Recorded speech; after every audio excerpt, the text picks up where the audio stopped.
अगर ये चुनाव जीत गए, इन्होंने बीजेपी का एक नेता नहीं छोड़ा। आडवाणी जी की राजनीति खत्म कर दी इन्होंने, मुरली मनोहर जोशी की राजनीति खत्म कर दी, सुमित्रा महाजन की, शिवराज सिंह चौहान जिसने मध्य प्रदेश का चुनाव जीत के दिया इन लोगों ने, वसुंधरा राजे की राजनीति खत्म कर दी इन्होंने, खट्टर साहब की राजनीति खत्म कर दी, डॉक्टर रमन सिंह की राजनीति खत्म कर दी। अब अगला किसका नंबर है? योगी आदित्यनाथ। ಬಿಜೆಪಿ ವಿರೋಧ ಪಕ್ಷದ ನಾಯಕರನ್ನ ಮಾತ್ರವಲ್ಲದೆ ತಮ್ಮದೇ ಪಕ್ಷದ ನಾಯಕರನ್ನ ಜೈಲಿಗೆ ಹಾಕತ್ತೆ. ಪ್ರಧಾನಿ ಮೋದಿ ಒಂದು ರಾಷ್ಟ್ರ ಒಂದು ನಾಯಕ ಮಿಷನ್ ಅನ್ನ ಪ್ರಾರಂಭಿಸುತ್ತಿದ್ದಾರೆ. ಮತ್ತೆ ಬಿಜೆಪಿ ಗೆದ್ರೆ ಮೋದಿ ಅವರು ಶೀಘ್ರದಲ್ಲೇ ಉತ್ತರ ಪ್ರದೇಶದ ಮುಖ್ಯಮಂತ್ರಿ ಯೋಗಿ ಆದಿತ್ಯನಾಥ್ ಅವರ ರಾಜಕೀಯ ಜೀವನವನ್ನ ಕೊನೆಗೊಳಿಸುತ್ತಾರೆ ಅಂತ ದೆಹಲಿ ಮುಖ್ಯಮಂತ್ರಿ ಅರವಿಂದ್ ಕೇಜ್ರಿವಾಲ್ ಹೇಳಿದ್ದಾರೆ. ಜೈಲಿನಿಂದ ಹೊರಬಂದ ನಂತರ ನಡೆದ ಮೊದಲ ಪತ್ರಿಕಾಗೋಷ್ಠಿಯಲ್ಲಿ ಅರವಿಂದ್ ಕೇಜ್ರಿವಾಲ್ ಮಾತನಾಡಿದರು. ಅಡ್ವಾಣಿ, ಮುರಳಿ ಮನೋಹರ್ ಜೋಶಿ, ಯಶವಂತ್ ಸಿನ್ಹಾ, ಶಿವರಾಜ್ ಸಿಂಗ್ ಚೌಹಾಣ್, ವಸುಂಧರಾ ರಾಜೆ, ಖಟ್ಟರ್, ರಮಣ್ ಸಿಂಗ್ ಅವರ ರಾಜಕೀಯ ಮುಗಿದಿದೆ. ನಂತರದ ಸ್ಥಾನದಲ್ಲಿ ಯೋಗಿ ಆದಿತ್ಯನಾಥ್ ಇದ್ದಾರೆ. ಮತ್ತೆ ಮೋದಿ ಗೆದ್ರೆ 2 ತಿಂಗಳೊಳಗೆ ಉತ್ತರ ಪ್ರದೇಶದ ಮುಖ್ಯಮಂತ್ರಿಯನ್ನ ಬದಲಾಯಿಸ್ತಾರೆ ಅಂತ ಹೇಳಿದ್ರು. ನಮ್ಮ ದೇಶ ಬಹಳ ಹಳೆಯದು. ಒಬ್ಬ ಸರ್ವಾಧಿಕಾರಿ ಅಧಿಕಾರ ಹಿಡಿಯೋಕೆ ಪ್ರಯತ್ನಿಸುತ್ತಿದ್ದಾಗಲೆಲ್ಲ ಜನರು ಅವನನ್ನ ಬೇರು ಸಹಿತ ಕಿತ್ತೊಗಿದ್ದಾರೆ. ಇಂದು ಮತ್ತೊಮ್ಮೆ ಸರ್ವಾಧಿಕಾರಿ ಪ್ರಜಾಪ್ರಭುತ್ವವನ್ನು ಕೊನೆಗೊಳಿಸಲು ಜನರು ಬಯಸುತ್ತಿದ್ದಾರೆ. ನಾನು 140 ಕೋಟಿ ಜನರ ಬಳಿ ಭಿಕ್ಷೆ ಬೇಡೋಕೆ ಬಂದಿದ್ದೇನೆ. 2024ರ ಲೋಕಸಭಾ ಚುನಾವಣೆ ನಂತರ ಬಿಜೆಪಿ ನೇತೃತ್ವದ ಎನ್ಡಿಎ ಅಧಿಕಾರಕ್ಕೆ ಬಂದರೆ ಮುಖ್ಯಮಂತ್ರಿ ಮಮತಾ ಬ್ಯಾನರ್ಜಿ, MK ಸ್ಟಾಲಿನ್ ಸೇರಿದಂತೆ ಎಲ್ಲ ವಿರೋಧ ಪಕ್ಷದ ನಾಯಕರನ್ನ ಜೈಲಿಗೆ ಕಳಿಸ್ತಾರೆ ಅಂತ ಕೇಜ್ರಿವಾಲ್ ಎಚ್ಚರಿಸಿದ್ರು. बड़ी बड़ी पार्टियों के अगर 4 टॉप के नेता जेल चले जाएं, पार्टी खत्म हो जाती है। आम आदमी पार्टी के 4 टॉप के नेता इन्होंने जेल भेज दिया। उन्होंने सोचा कि पार्टी खत्म हो जाएगी, लेकिन ये पार्टी नहीं है, ये एक सोच है। जितना ये खत्म करना चाहते हैं उतना ये बढ़ती जाती है, उतना ये बढ़ती जाती है। ये क्रश करना चाहते हैं प्रधानमंत्री जी आम आदमी पार्टी को। जो लोग मोदी जी से मिलने जाते हैं, वो कई लोग हमें भी जानते हैं, वो बाहर आके हमें बताते हैं कि आपके बारे में सबसे पहले मोदी जी से जो भी मिलने जाता है, सबसे पहले वो केजरीवाल की और आम आदमी पार्टी की 10 से 15 मिनट बात करते हैं। उनको कहते हैं कि आने वाले समय के अंदर आम आदमी पार्टी ही देश को भविष्य देने वाली है। वो खुद भी मानते हैं। इसीलिए वो चाहते हैं कि आज ही आम आदमी पार्टी को बढ़ने से रोका जाए, इनको कुचल दिया जाए। ये तानाशाही है। अगर उनको लगता है कि आम आदमी पार्टी आने वाले समय में बीजेपी को चैलेंज देने वाली है, आप अच्छे काम करो, आप देश को भविष्य दो। आज आपकी सरकार है केंद्र के अंदर, आप देश के लिए काम करोगे, आम आदमी पार्टी को कोई पूछेगा ही नहीं। लेकिन आप कुछ काम नहीं करो और आम आदमी पार्टी को कुचल दो, ये जनतंत्र नहीं है, ये इस देश की जनता पसंद नहीं करती। इन्होंने आम आदमी पार्टी को कुचलने में कोई कसर नहीं छोड़ी। छोटे से लोग हैं हम लोग, छोटी सी पार्टी है। 75 साल के अंदर इस कदर किसी पार्टी को और उसके नेताओं को प्रताड़ित नहीं किया गया जिस तरह से प्रधानमंत्री मोदी जी ने आम आदमी पार्टी को प्रताड़ित करने की कोशिश की है। मेरे को इन्होंने जेल भेज दिया। प्रधानमंत्री जी कह रहे हैं मैं भ्रष्टाचार से लड़ रहा हूं। देश के सबसे बड़े चोर, उचक्के और डकैतों को उन्होंने अपनी पार्टी में शामिल कर लिया। जिन लोगों को 10 दिन पहले मोदी जी कहते थे 70,000 करोड़ का इसने घोटाला कर दिया, थोड़े दिन के बाद उसी आदमी को अपनी पार्टी में शामिल करके किसी को डिप्टी सीएम बना देते हैं, किसी को मंत्री बना देते हैं और उनके सारे ईडी और सीबीआई के मामले खत्म कर देते हैं और कहते हैं मैं भ्रष्टाचार से लड़ रहा हूं। मैं मोदी जी को कहना चाहता हूं, भ्रष्टाचार से अगर लड़ाई लड़नी है तो केजरीवाल से सीखो। प्रधानमंत्री जी, भ्रष्टाचार के खिलाफ लड़ाई केजरीवाल ने लड़ी है।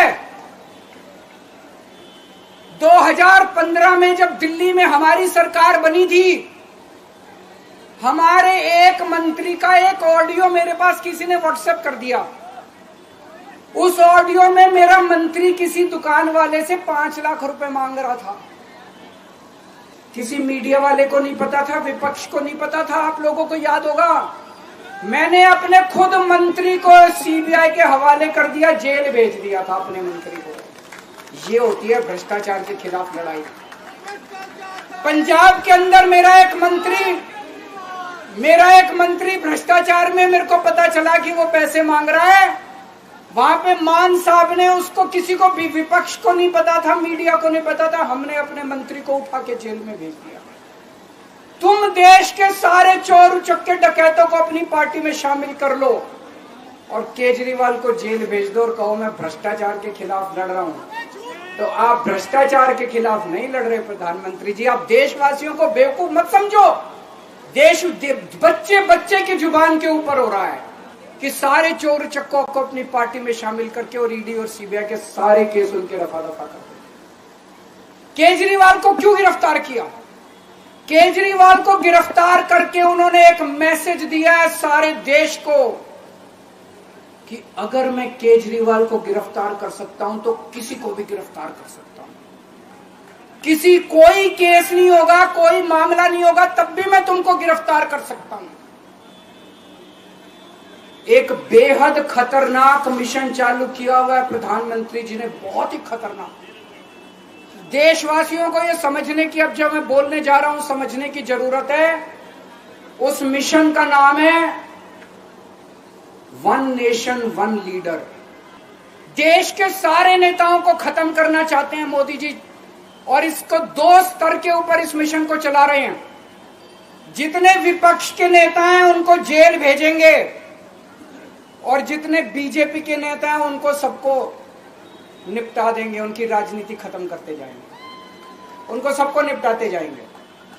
विपक्ष के अंदर आज इन्होंने मनीष सिसोदिया को जेल भेज दिया, संजय सिंह को जेल भेज दिया, सत्येंद्र जैन को जेल भेज दिया, केजरीवाल को जेल भेज दिया, हेमंत सोरेन को जेल भेज दिया, ममता दीदी के कई मंत्रियों को जेल भेज दिया, स्टालिन के कई मंत्रियों को जेल भेज दिया, केरला के सीएम के पीछे पड़े हैं। अगर ये चुनाव जीत गए, मेरे से लिखवा लो एफिडेविट के ऊपर, थोड़े दिन के बाद ममता दीदी जेल में होंगी, तेजस्वी यादव जेल में होगा, स्टालिन साहब जेल के अंदर होंगे, पिनरई विजयन जेल के अंदर होंगे, उद्धव ठाकरे जेल के अंदर होंगे, जितने विपक्ष के नेता ये सारे जेल के अंदर होंगे।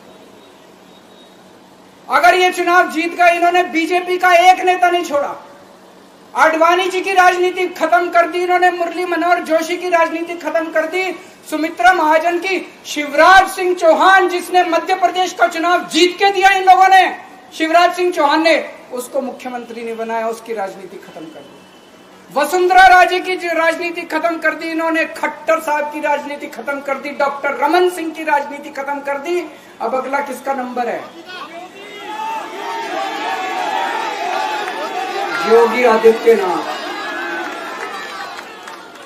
अगर ये चुनाव जीत गए, मेरे से लिखवा लो, 2 महीने के अंदर उत्तर प्रदेश का मुख्यमंत्री बदल देंगे। योगी आदित्यनाथ की राजनीति खत्म करेंगे, उनको भी निपटा देंगे। यही तानाशाही है दोस्तों। वन नेशन वन लीडर ये चाहते हैं, एक ही तानाशाह इस देश के अंदर बचेगा, एक ही तानाशाह इस देश के अंदर बचेगा।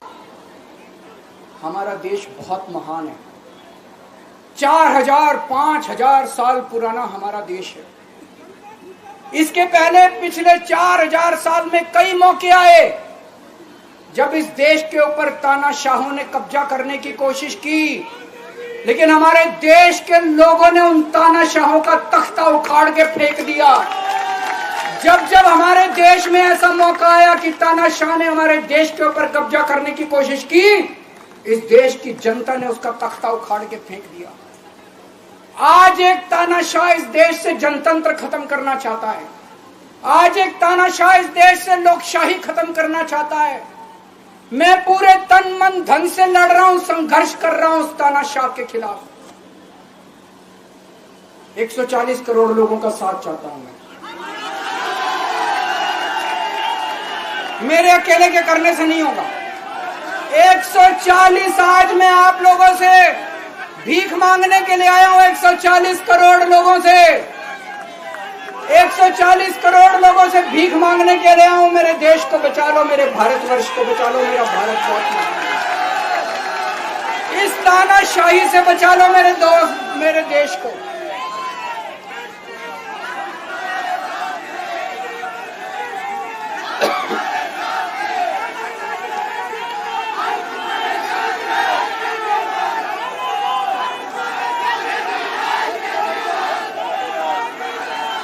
मैं सुप्रीम कोर्ट का बहुत बहुत शुक्रिया अदा करना चाहता हूं। उन्होंने 21 दिन दिए हैं, एक एक दिन में 24 घंटे हैं।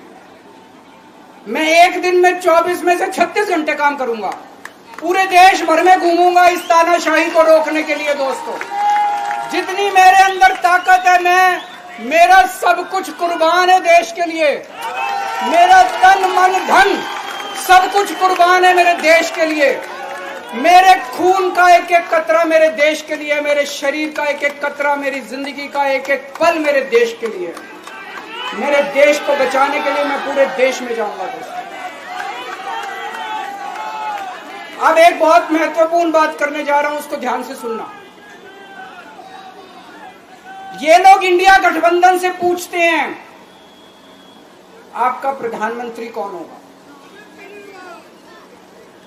मैं बीजेपी से पूछता हूं आपका प्रधानमंत्री कौन होगा। आप लोग सोच रहे होंगे केजरीवाल क्या बात कर रहा है, मोदी जी होंगे। नहीं, मोदी जी अगले साल 17 सितंबर को 75 साल के हो रहे हैं। बीजेपी के अंदर मोदी जी ने 2014 में मोदी जी ने खुद ने रूल बनाया था कि बीजेपी के अंदर जो भी 75 साल का होगा उसको रिटायर कर दिया जाएगा। सबसे पहले आडवाणी जी को रिटायर किया गया, उसके बाद मुरली मनोहर जोशी जी को रिटायर किया गया, फिर सुमित्रा महाजन को रिटायर किया गया, फिर यशवंत सिन्हा को रिटायर किया गया। अब मोदी जी अगले साल 17 सितंबर को रिटायर होने वाले हैं। तो मैं बीजेपी से पूछना चाहता हूं आपका प्रधानमंत्री का दावेदार कौन है। दोस्तों, अगले साल 17 सितंबर तक अगर इनकी सरकार बनी, तो उस पर भी आऊंगा मैं। अगर इनकी सरकार बनी तो पहले अगले 2 महीने में योगी जी को निपटाएंगे ये, और उसके बाद मोदी जी के सबसे खास अमित शाह को ये प्रधानमंत्री बनाएंगे।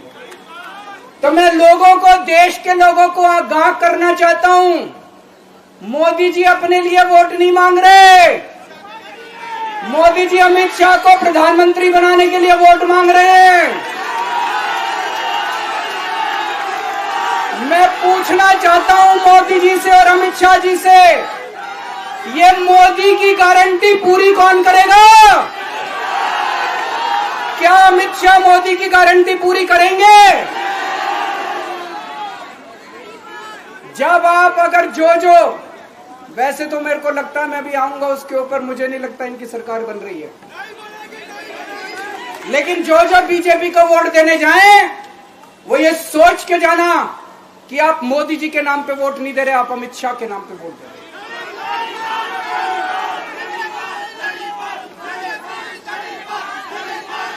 अब एक खुशखबरी है आप लोगों के लिए, अब एक खुशखबरी है। सबको बता देना जो मैंने बातें कही है, बड़ी सोच समझ के कही है।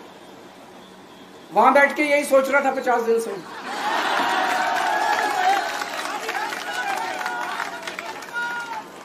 दोस्तों, पूरे देश के मेरे को बाहर निकले हुए 20 घंटे हो गए। इन 20 घंटों के अंदर भी मैंने रात भर में जनता से बात कर रहा था, लोगों से फोन कर रहा था।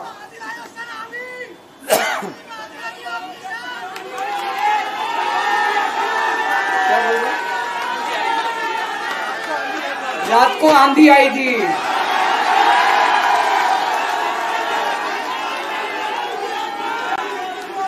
पिछले 20 घंटे में मैंने जो बातचीत करी है, कई बड़े बड़े एक्सपर्ट से बात की, चुनाव विश्लेषकों से बात की, सेफोलॉजिस्ट से बात की, जनता से बात की, फोन पे लोगों से।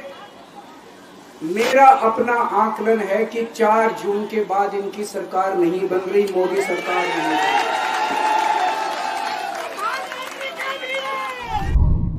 ಮತ್ತಷ್ಟು ವಿಶೇಷ ವಿಡಿಯೋಗಳನ್ನು ನೋಡಲು ಮತ್ತು ಹೊಸ ವಿಡಿಯೋಗಳ ಬಗ್ಗೆ ತಿಳಿಯಲು ಈ ದಿನ .com ಯೂಟ್ಯೂಬ್ ಚಾನೆಲ್ ಸಬ್ಸ್ಕ್ರೈಬ್ ಮಾಡಿ ಮತ್ತು ಬೆಲ್ ಐಕಾನ್ ಕ್ಲಿಕ್ ಮಾಡಿ.